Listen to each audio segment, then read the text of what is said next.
Sir cab auto பைக்குன்னா Red Taxi மட்டும்தான். நான் எப்பவுமே இந்த புதுசாக வர்றவங்களுக்கு ப்ரையாரிட்டி தரும். ஏன்னா அவங்க வந்தால் தான் இண்டஸ்ட்ரி நல்லா இருக்கும். இவர் வந்தார். இப்போ கூட ரீசெண்டாக எவனோ ஒருத்தன் ப்ளக்கை பிடிங்கினே இருந்தான்னு பாருங்க. அதுவும் இதுவும் கனெக்ட் ஆகுது, எலக்ட்ரிசிட்டி. என்னடா போன வாரம் தான் இவன் எடுத்தான் நம்மளை வச்சு. இப்போ பார்த்தா ஒருத்தன் குடிப்பானா, நேராக போவான், ப்ளக்கை பிடிங்கிட்டு போவான். பிடுங்கணும். அப்புறம் 3ஆவது நாள் பிடிச்சிட்டாங்க போலீஸ். ஏன் அது மாதிரி பண்ணின்னு இருக்கிறேன்னு கேட்டால், நான் சொன்ன பார்ட்டிக்கு இவங்கெல்லாம் ஓட்டு போடல, இவங்க எப்படி கரண்ட்டில் ஜாலியாக தூங்குறது. அட பாவி. தாடி கான் சிட்டின்னா உனக்கு என்னன்னு தெரியுமா? தெரியாது. இது எடுக்கிறது எழுதுறது, உல்டாவா எழுதி விட்டுறது, அதே பொழப்பு. மெரிபா பன்னீர் சோடா, ஐ ட்ரஸ்ட் மெரிபா. என்ன ப்ரெஸ்ஸு தலையே காணும், கம்மியாக இருக்கு. தாடி you are there, full press வந்த மாதிரி. Good evening every one. இந்த கான் சிட்டி எனக்கு இந்த மாதிரி படங்கள் நான் பண்ணதே இல்லை. ஏன்னா அவ்வளோ அருமையான அந்த துரைராஜ், ஹாரிஸ் ஜெயராஜ் தெரியும் இவங்களுக்கு, ஹாரிஸ் துரைராஜ் என்னை அப்ரோச் பண்ண விதமே வேறு. சும்மா நான் எப்பவுமே இந்த புதுசாக வர்றவங்களுக்கு ப்ரையாரிட்டி தரும், புது டைரக்டர். ஏன்னா அவங்க வந்தால் தான் இண்டஸ்ட்ரி நல்லா இருக்கும் அப்படின்ட்டு. இவர் வந்தார். இந்த அப்ரோச் பண்ண விதம் வேறு. இதுங்க உங்கள் கேரக்டர். அப்புறம் யாரெல்லாம் இருக்காங்க? ஏன்னா முதல்ல நான் கேட்குறது ப்ரொடியூசர் யார். ஏன்னா இன்றைக்கெலாம் படம் யார் வேணால் ஸ்டார்ட் பண்ணிடலாம். ஆனால் அதை கொண்டு தேட்டர் வரைக்கும் சேர்க்கறதுக்கு தம் இருக்கணும். அது இருக்குதா? யார் பாப்பா? அதுவும் நானேன்னாரு. பார்த்தா 5 அடியில் தான் இருக்கிறாரு. இவ்வளோ பயங்கரமான ஆளாக இருக்கிறார் அந்த ஆள் அப்படின்ட்டு. சரி, ஆர்டிஸ்ட் லிஸ்ட் சொல்லுன்னா பாபு எல்லாரையும் யோகி பாபுலாம் இருக்கும்போது அப்புறம் எதுக்கா நான் இவ்வளோ இது எடுப்பியா நீ அப்படின்னா? ஏன்னா அதில் டெய்லியில் 100லேருந்து 150 பேர் என்னோட ஒரு சீன், எனக்கும் அந்த அர்ஜுன் தாஸ்க்கும் இருக்கிற காம்பினேஷனே, அப்புறம் இந்த அருள் தாஸ், இந்த 3 பேருக்கு 150 பேர் வேணும். இது ஜூனியர் ஆர்டிஸ்ட். இதெல்லாம் பண்ணுவானா இந்த ஆள்? கேட்ட சம்பளத்துக்கும் ஓகேன்றார், கேட்ட அட்வான்ஸும் தூக்கிட்டோமான்னு வச்சுனா டேபிளில். கிடுகிடுன்னு ஆயிடுச்சு. எடுக்கலாமா வேணாமா? சரி எடுத்துட்டு, ஏன்னா பெரிய அட்வான்ஸாக கொடுத்தான், அதனால் லபக்குன்னு எடுத்துட்டு நேராக பண்ணேன். ஏன்னா நம்மளை விட 4 மடங்கு கொடுப்பான், 10 மடங்கு கொடுப்பான் யோகி பாபுக்கு. அப்போ யோசிச்சு கணக்கு போட்டேன், கொஞ்சம் வெயிட் பார்ட்டி தான், அங்கே போய் பார்க்கலாம் அப்படின்னாக்க உண்மையிலேயே அந்த மாதிரி எடுக்கிறாங்க. ஐயோ ஆச்சரியம் பட்டேன். தைரியம் அதுதான், தில்லு.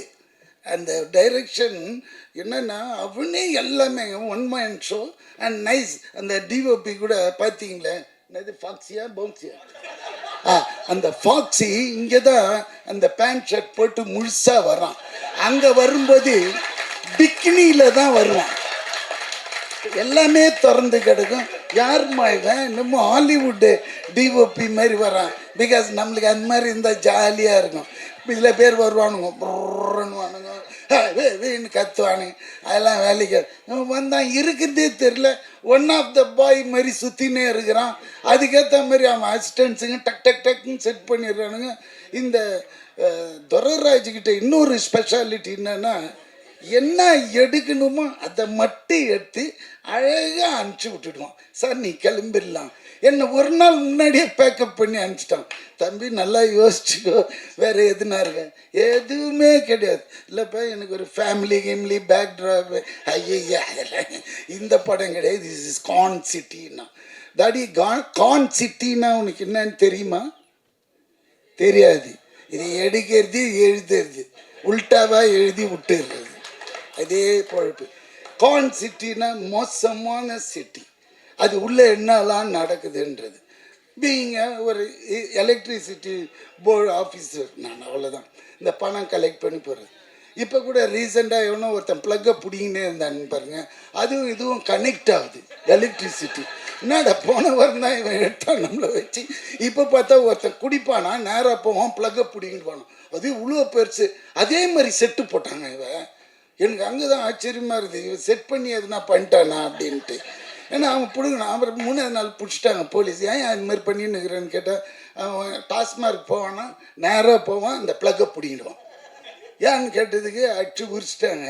என்னன்னு சொல்லியிருக்கேன், நான் சொன்ன பார்ட்டிக்கு இவங்கெல்லாம் ஓட்டு போடல, இவங்க எப்படி கரண்டில் ஜாலியாக தூங்குறது? அட பாவி டேய், அது எவ்வளோ குழந்தைங்களாம் இருக்கும், வயசானவங்களாம் இருக்கும், சம்மர் வேறு, இந்த நேரத்தில் எப்படி பண்ணிக்கிறான்னு குழந்த. ஸோ இதுவும் அந்த மாதிரி ஒரு ட்ரூ இன்சிடென்ட்ஸுங்களை அழகாக கோப்பப் பண்ணி எடுத்துருக்கிற இந்த டைரக்டர். கண்டிப்பாக அதாவது சொன்ன டைமில் முடிஞ்சு திடீர்னு ஒரு ஃபோன் கால் போன வாரம், சார் படம் வந்து அடுத்த வாரம் ரிலீஸ். ஷாக்கு. ஏன்னா இதுமாரி படங்கள்லாம் வந்து அப்படியே நின்று போயிடும். ஆனால் இது கொண்டு வர்றான் பாருங்க, அங்கே தான் சார் தம்பி உன்னோட பேக்ட்ராப் என்ன பண்ணாக்கா அசிஸ்டன்ட்றான், ஈபின்றான், எதுவுமே சரியில்லை, எல்லாமே நெகட்டிவாகவே விடுது மார்க்கு. புரியுதுங்களா? ஏதாவது ஒரு வசதிப்பா அப்படியே ரொம்ப கஷ்டப்பட்டு தான் வந்தேங்க லைஃப்பில். ஐயோ இப்போ அவ்வளோ இதுவாக இருக்குது அப்படின்னு நம்மளுக்கே பாவம் தோணுது. ஆனால் நல்ல ட்ரீட்மெண்ட்டு, நல்லா வருவார். அதே மாதிரி ஏன்னா இந்த டிஓபியை வச்சே நான் சொல்கிறேன், ஏன்னா எனக்கு அதிகமாக மற்ற டெக்னீஷியன்லாம் தெரியல. அதே மாதிரி இந்த நேரத்தில் டிஓபின்னும் போது எனக்கு இன்னொரு ஞாபகம், நான் இன்ட்ரடியூஸ் பண்ணி என்னோடய படம் விண்ணை தாண்டி வருவாயில் மனோஜ் பரமஹம்சா, அவர் வந்து இன்னைக்கு தமிழ்நாடு அரசாங்கம் தொலைக்காட்சி நிறுவனத்தோட தலைவராக போட்டதுக்கு நான் சிஎம்க்கு ரொம்ப ஹாப்பியாக ஃபீல் பண்ணுறேன். அவருக்கு ரொம்ப இது, ஏன்னா இந்த மாதிரி கேரக்டரை கண்டுபிடிச்சா அந்த போஸ்டிங் போடுறாரு பாருங்க, அதுதான். ஏன்னா ஃப்யூச்சரில் வந்து இல்லை நிறைய டிஓபிஸ் வருவாங்க. ஏன்னா அவன் வந்து very strong and very straight forward fellow அந்த மனோஜ் பரமஹம்சா. ஐ யூஸ் டு கால் இம் மாஞ்சான்ட்டு. ஏன்னா மாஞ்சானா எப்படி இருக்கும், காத்தாடியில் மாஞ்சா கயிறு பார்த்துருக்கீங்களா, போட்டிங்கன்னா பறக்குன்னு கை ஏமாந்திங்கன்னா கை நறுக்குன்னு போயிடும். அந்த மாதிரி ரொம்ப ஸ்ட்ரிக்ட்டு, ரொம்ப இது எல்லாருக்கும் சொல்லி தருவோம். இன்றைக்கி இருக்கிற டெக்னாலஜி இது கரெக்டான இடத்துல அவரை போட்டிருந்தாங்க. அது இன்றைக்கி பார்த்த நியூஸில் ரொம்ப ஹாப்பியாக இருந்து அதையும் இங்கே சொல்லணும்னு நினச்சேன், அதையும் சொல்லிட்டேன். அதேமாரி இந்த சாங்ஸ் ரொம்ப நல்லா இருந்தது. அண்ட் ஃபஸ்ட் டைம் எடிட்டர் மாதிரியே தெரியல, நிஜமாக ஆண்டனி அளவுக்கு கிளாஸ் இருக்குது எடிட்டர், ஆண்டனி அளவுக்கு நிஜமாகவே. ஏன்னா இப்போல்லாம் படம் பார்க்கறதுக்கு நீங்கள் என்ன தான் பண்ணாலும் இவங்க ப்ரெஸ் கொண்டு போய் சேர்த்துருவாங்க, என்ன பண்ணோம் இது எப்படிலான்ட்டு. பட் இருந்தால் கூட கண்டென்ட்டு இருந்தால் கூட அதில் இருக்கிற ரா மெட்டீரியல் யாருன்னு பார்ப்பாங்க. அந்த காலத்திலலாம் நம்ம பார்ப்போம், ஃபாக்ஸ், வார்னர் பிரதர்ஸ்னால் கண்ணை மூடிட்டு டிக்கெட் எடுத்துகிட்டு உள்ளே போய் படம் பார்ப்போம், இங்கிலீஷ் படங்கள், ஹாலிவுட் ஃபிலிம்ஸ். ஏன்னா அவங்க சும்மா கை வைக்கணும்.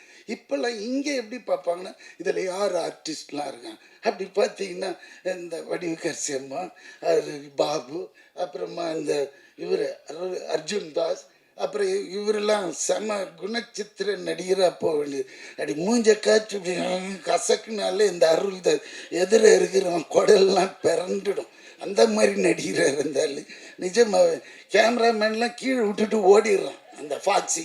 இவர் கத்துக்கு நல்லா பேச பசங்க அப்படின்னு இல்லை, நான் அது கரெக்டாக வர மாட்டேன், அவன் திருப்பி வரணும் இப்படி. அது மாதிரி இங்கே போய் நில்லுன்னா ஒரு 4 கொஸ்டின் கேட்பார் அவர், எதுக்கு என்ன அங்கே நிற்க சொல்கிறேன் அப்படின்னு. அந்த மாதிரி பயமுறுத்தவர் இது. அந்த மாதிரி ஐயோ அண்ணாச்சி என் கூட காம்பினேஷன் இல்லை இதில் பண்ணியிருக்கீங்களே, வெரி குட். அண்ணாச்சி கலக்கு வேறு, நிஜமாக அவர் கூட வேறு ஒரு படம் பண்ணியிருக்கேன், இன்னும் அது வரல, இல்லை வராது.